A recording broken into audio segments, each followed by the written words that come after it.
Greetings, my name is Teresa Clayton.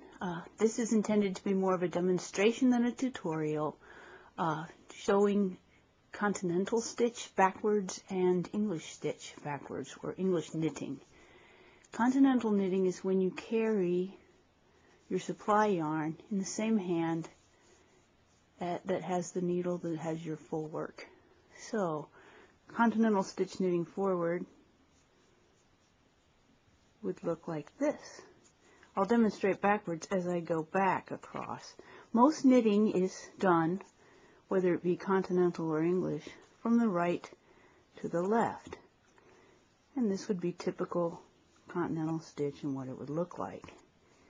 Knitting Continental backward then would be again when you carry your supply yarn in the hand that has your knitting with the empty needle free. And Continental knitting backward looks like this. This saves a person from having to turn their work, and if you're doing short rows, that can be quite a time saving, or at least a hassle savings, not to have to turn in the middle of a short row for turning a heel of a sock. So if you are a Continental knitter, you can knit backward and save yourself all the turning of your work, because you can knit then from left to right. Now I'm going to show English style knitting right to left, or the typical way, before I show it backward. With English, the empty needle will carry the supply yarn. So your work again typically would be from right to left, and this is what English would normally look like. English style knitting is also called throwing the yarn, because a lot of times people will stop and twist it around the needle like this, or throw the yarn as they knit.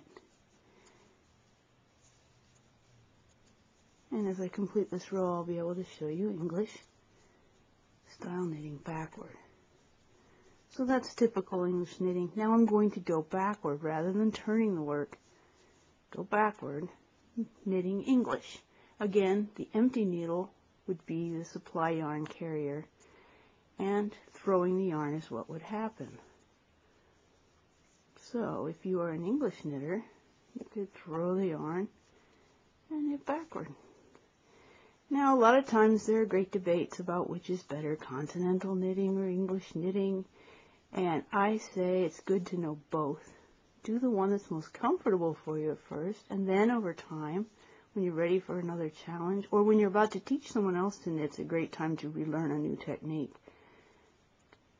Try the other way. If you're an English knitter, knit Continental. If you're a Continental knitter, go for the English.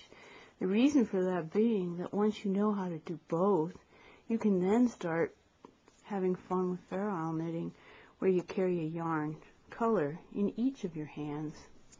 And as you knit, you can alternate the colors. Not only will you have double thickness, because you'll have two strands going across in each and every row, but you can create all kinds of fun Fair Isle design patterns, and that can make for some really interesting and entertaining knitting.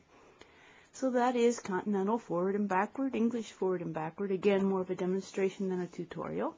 Thanks much.